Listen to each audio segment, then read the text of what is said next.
नमस्ते दोस्तों, मैं हूँ अनंता और मेरे चैनल का नाम है बीटर वाणी। और आज की कहानी उन बुजुर्गों के लिए है जो जीते जी अपनों से हार जाते हैं, और उन बच्चों के लिए भी जिनकी आंखें तो होती है पर दिल देखना भूल चुका होता है। तो चलिए इस कहानी की अब शुरुआत करते हैं। गांव की पुरानी पगडंडी के किनारे एक टूटी सी बेंच पर एक बूढ़ा बैठा था। आंखों पर सफ़ेद पट्टी और चेहरे पर थकावट की झुर्रियाँ। नाम था उसका रामचरण, और आंखों की रोशनी कुछ साल पहले ही हमेशा के लिए चली गई थी।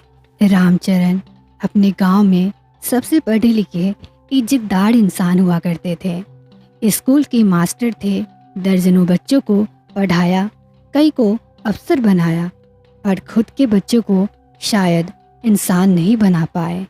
उनके 3 बेटे थे, पढ़ लिख कर शहर चले गए। शुरू में चिट्ठियाँ आती थीं, फिर फ़ोन आए और फिर सब खामोश हो गया। जब रामचरण की आंखें की रोशनी चली गई तो बेटों ने मिलकर फैसला किया, पापा को अब हम गांव में अकेला नहीं छोड़ सकते। रामचरण को लगा शायद अब बच्चे समझ गए हैं कि मैं अकेला हूँ। उसे नहीं पता था कि यह समझदारी सिर्फ एक बोझ हटाने की तैयारी थी।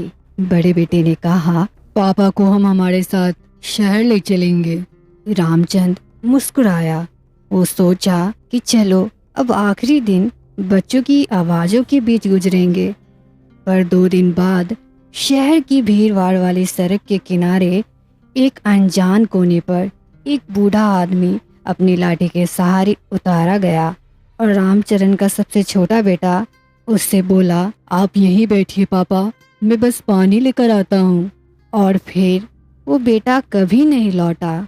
घंटों बीत गए, रामचरण वहीं बैठा रहा। कुछ लोगों ने देखा और पूछा, बाबा कोई है आपके साथ?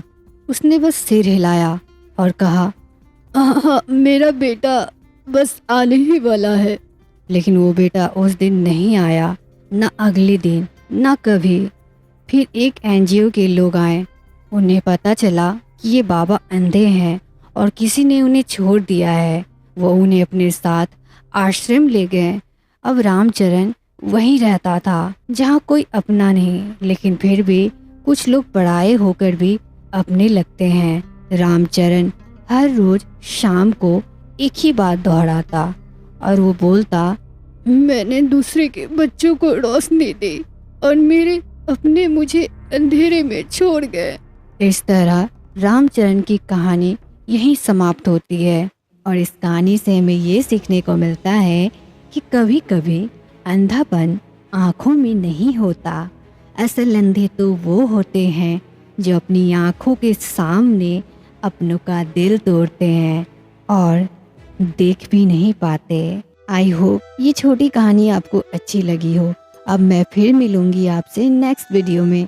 तब तक के लिए bye bye and take care. Thank you for watching बीटर वाणी।